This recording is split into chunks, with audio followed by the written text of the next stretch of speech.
দাওয়াত, কলেমার দাওয়াত, ইসলামের দাওয়াত, নবুয়তের দাওয়াত নিয়ে তায়েফের ময়দানে গেলেন।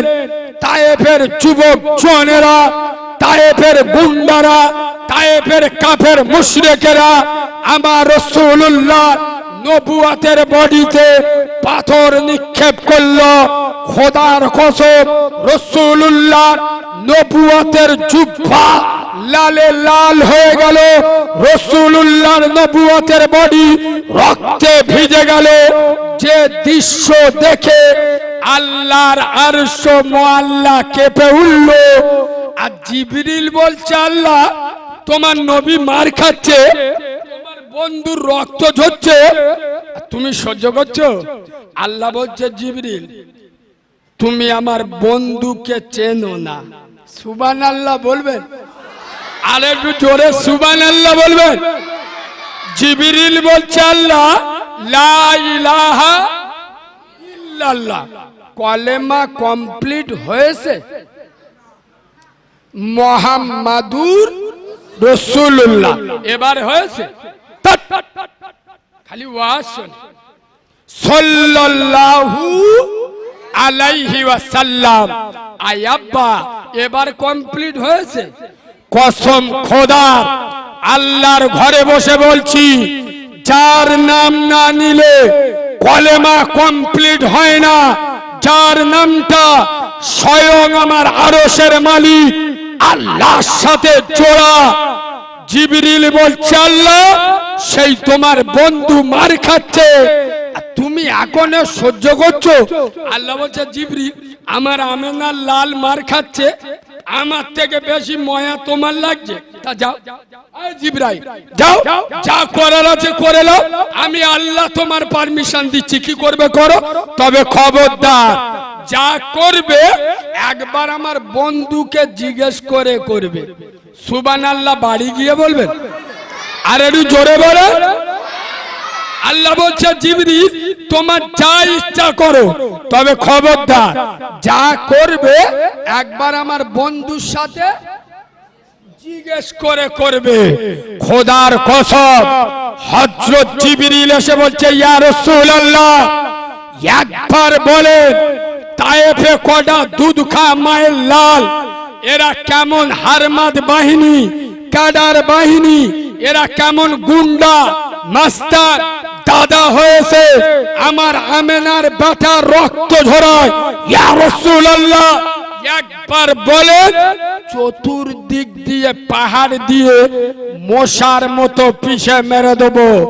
এই দলুয়াখালীর মুসলমানের ছানারা, মুসলমানের বাচ্চারা, আমি কারিমুল্লাহ জবাব চাই, জবাব দাও, জবাব তোমাদের দিতে হবে। তোমরা যারা মুসলমানের ছানা বলে দাবি করো, আশিকে রাসূল বলে দাবি করো, কোরআন বলে দাবি করো, যারা আমার রাসূলুল্লাহ নবুয়তের রক্ত ঝরালো, নবীর রক্তে তায়েফের মাটিকে ভিজিয়ে দিল, রাসূলুল্লাহ তায়েফের ওই কাফের মুশরিকদের বিরুদ্ধে বদদোয়া করেছিল না করেনি? আমি শুনতে পাই করে না? আরে যারা নবীকে মারলো, নবী রক্ত ঝরালো, আরে ওরা তো কাফের ছিল, কথা বলে না, ওরা তো মুশরিক ছিল, নবী ওদের বিরুদ্ধে বদদোয়া করেনি? সর্বনাশ। আর মদিনার মসজিদ নববীতে কাদের বিরুদ্ধে বদদোয়া করছে? কোন মুসলমান, কোন উম্মত, যে উম্মতের জন্য একটা দুটো নয় চার চারটে দান দান মুবারক শহীদ করলো? কোন উম্মত যে উম্মতের জন্য নবুয়তের রক্ত ঝরালো? কোন উম্মত যে উম্মতের জন্য নবুয়তের মাথা ফাটালো? কোন উম্মত যে উম্মতের জন্য দিনের পর দিন না খেয়ে পেটে পাথর বেঁধে রইল? কাফেরদের বিরুদ্ধে বদদোয়া করলো না, উম্মতের বিরুদ্ধে বদদোয়া করলো কেন? বলেন, সারা জীবন বড় ওয়াজ শোনেন তো, বলে নবী কাফেরদের বিরুদ্ধে বদদোয়া করেনি, মুসলমানদের বিরুদ্ধে বদদোয়া করলো কেন? খালি ওয়াজ জলসা, শুনে কুছে দেবো, বুঝতে পারছো? এ বাবু, ঈদ হয়ে গেছে, আজ 1 মাস পার হয়ে গেছে। হ্যাঁ না না, তমো আমাদের জন চেংড়া চেংড়া মদ্যদের মাথার দিক তেইকে দেখো, চুলির স্টাইল দেখলি আল্লাহর কি রে বাপ, ও তো শয়তান তো দূরের কথা, ফেরেশতাকে ও চোখ বুলু হয়ে যাবে। মসজিদি না হয়ে যদি স্টেজে হতো বুঝতে পারতি আমি কি যন্ত্র। মসজিদি বলে অনেক কথা চেপে বলতে হচ্ছে।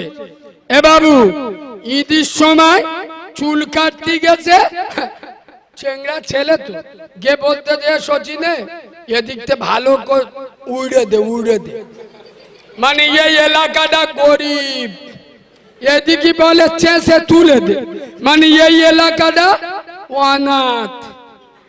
আর মাঝখানে গোড়াগত সেই মদ্য মোরগ দেখেছো, মদ্য মোরগের মতো গোড়াগত চুল মাঝখানে রেখে ঈদের দিন মোটর সাইকেল ফটফট ফটফট করে বেরিয়ে যেখানে চারা চারা মেয়ে দেখতে পাচ্ছে মোটর সাইকেল দাঁড় করিয়ে চুলগুলো নিয়ে একবার করে ইরম ইরম ইরম ইরম করতে। এ হ্যাঁ না না, হ্যাঁ না না, মেয়েরা মনে মনে করতেছে এ মদ্য না হিজড়ে রে। এ বাবু, এরা মনে মনে করছে কারিমুল্লাহ পাকামি করছে, এটা আল্লাহর ঘর, আমারও সাড়া আছে। খোদার কসম, বুখারী শরীফের হাদিস, পবিত্র বুখারী শরীফের মধ্যে এসেছে, রাসূলুল্লাহ বলে যাচ্ছে আমার উম্মতের ভিতরে কিছু যুবক, কিছু নওজোয়ান, কিছু মানুষ এমন বেরোবে এদের মাথায় কিছু অংশে চুল রাখবে, কিছু অংশে চুল রাখবে না। এই মাথার উপরে আল্লাহর লানত, আল্লাহর গজব পড়বে।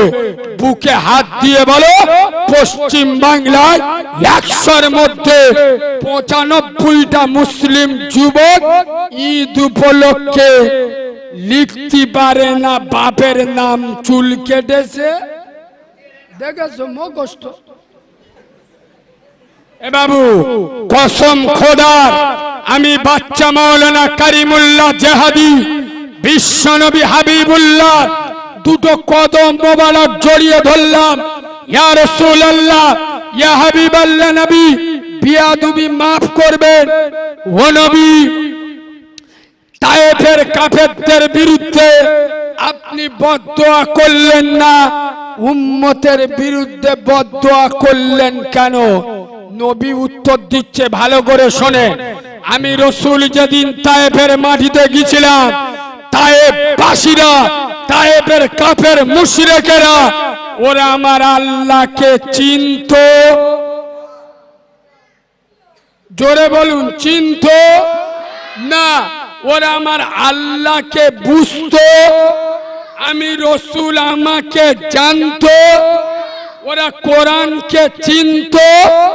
ওরা না চিনে, আল্লাহকে না জেনে, আমি রাসূল আমাকে না চিনে, কোরআনকে না বুঝে আমার উপরে আঘাত করেছে। ওদের অজান্তে আমার উপরে আঘাত করেছে, আমি তাই ওদের বদদোয়া করিনি। ওরা যেদিন আমাকে চিনেছে, কোরআনকে চিনেছে, আল্লাহকে জেনেছে, এমন ভাবে মেনেছে, আজও পর্যন্ত ছেড়েছে। কথা বলে না, ছেড়েছে। রাসূল বলছে আমার যেদিন গায়ে হাত তোলে ওরা আমাকে চিনত, আল্লাহকে জানতো। এ দলুয়াখালীর মুসলমানের ছানারা, বুকে হাত দিয়ে বলো, নামাজ না পড়লে গুনাহ হবে। কে জানে না? আল্লাহকে কে চেনেন না? রাসূলকে কে জানেন না? কোরআন কে বোঝেন না? সুদ খেলে মার সাথে চেনা করার গুনাহ হয়। এই হাদিস একবার নয়, বহুবার শুনেছেন না শোনেন না? তারপরে মুসলিম গ্রামে বন্ধন লোন, গ্রুপ লোন চলে না, চলে না। এ কাউরা ঘরে বন্দোলন চলে আর 30টা ওজা করে ইফতারি খাচ্ছে গ্রুপ লোনের টাকায়, সামনে ইফতার নে আল্লাহর কাছে দোয়া করতে, রব্বানা জালামনা। ফেরেশতারা বলে আল্লাহর কি রে, এমনিতে জ্বলে আছি শালা, আর জ্বলাস না। বন্দোলনের টাকা ইফতার কিনে আর মাল দোয়া করতে, ও দোয়া কবুল হবে? এই বাবু, আমি যদি এখানে বলি আপনারা আল্লাহকে মানেন না, আমার ছেড়ে দেবেন? আমি যদি বলি এরা কোরআন মানে না, ছেড়ে দেবে?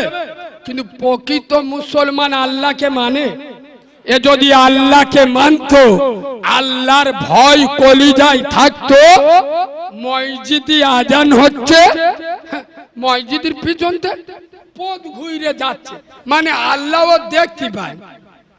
কথা বলে না? এই এত বড় চিডিং বাজার বাচ্চা একে তো নামাজ পড়ে না, শুকনো মোল্লা, শুধু শুক্রবার নামাজ পড়ে, তাও দেখবেন মসজিদে লেবে আল্লাহর ভালো করে বলে লাই, আল্লাহ আসিয়া আসি আসি। এ হ্যাঁ না, বেঁচে যদি থাকি আগে জুমায় দেখা হবে। কত বড় চিডিং বাদ! এ বাবু, সপ্তাহে একবার উজু করে, আল্লাহর কি রে বাবু?